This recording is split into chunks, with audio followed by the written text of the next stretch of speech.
Welcome to My Two Cents with Ellis Rodriguez, and we having ourselves a double feature today. That's right, two different women's issues. We talking about endometriosis and toxoplasmosis. I got a roommate, and she's been having issues with her fur purse, and now I know way too much about her tripas, and I refuse to suffer alone. So I'm telling everybody about her business. Let's talk about the vulvas, and then I got a conspiracy theory that's 100% sorta might be true, and I'm gonna tell you where cat ladies come from. Here's a hint: we talking about the pussies. This episode of My Two Cents with Ellis Rodriguez was brought to you by your mom. She's a sexual creature, and you need to accept it.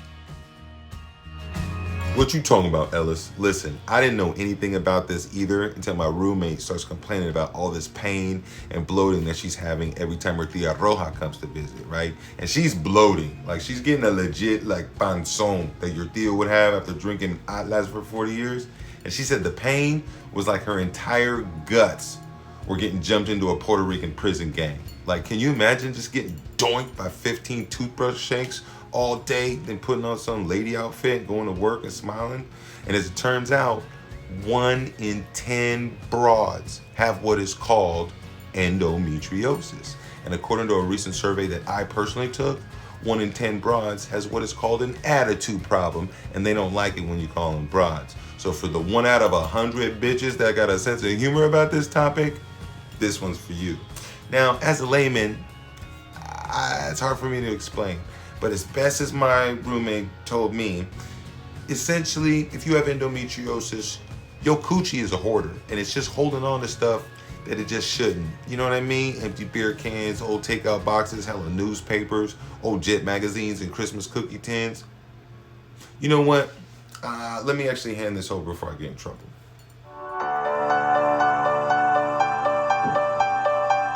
Hi, I'm Dr. Jyoti Paraparath, OBGYN with Careman Medical. Endometriosis is an often painful disorder affecting at least 11% of American women between the ages of 15 and 44. It is especially common among women in their 30s and 40s. Endometriosis occurs when the tissue lining of the uterus grows outside of the uterus. Bleeding or spotting between periods, painful periods, infertility, pain during intercourse, and or with urination and digestive problems are common signs and symptoms. Yikes. Oh, my heart goes out to everybody who's suffering from this. I want to live in a world where nobody's ever in pain, but as Granny always said, people in hell want ice water and all they get is steam. So here's the things my roommate told me to pass on. Number 1, it hurts.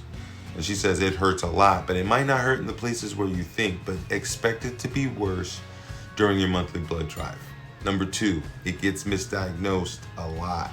So you're gonna end up having to be an advocate for yourself. She said she got dismissed a few times for just being overly dramatic about the pain. Meanwhile, the final scene of Akira is lurking right beneath her mom jeans, all right?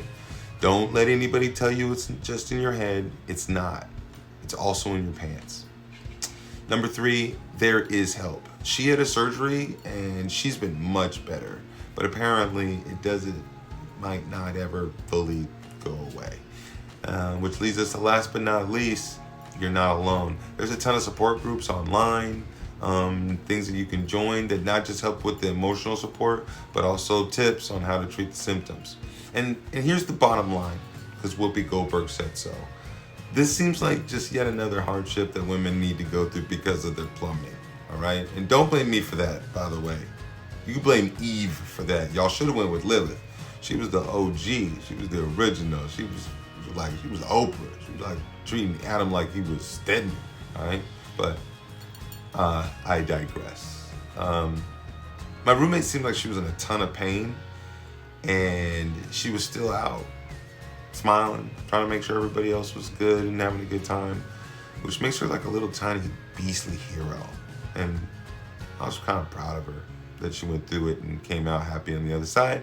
And I thought the least I could do is pass on the word.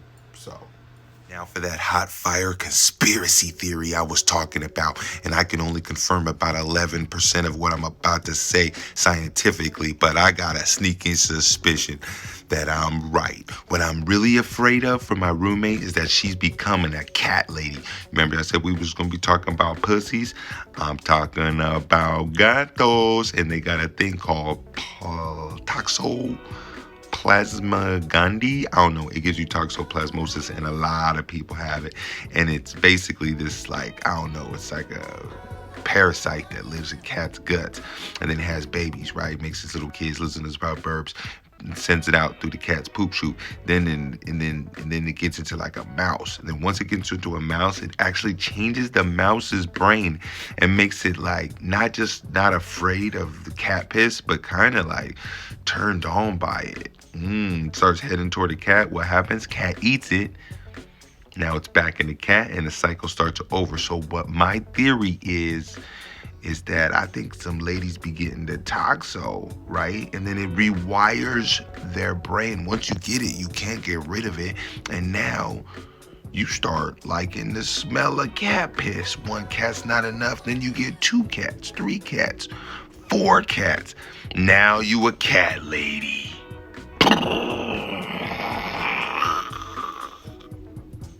Did I just blow your mind?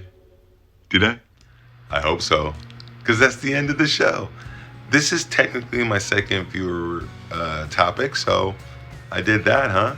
And ladies, remember, if you need anything for your vagina, you let me know with your questions, comments, concerns, gripes, and complaints, and any topics you want me to talk about down below. You guys be good.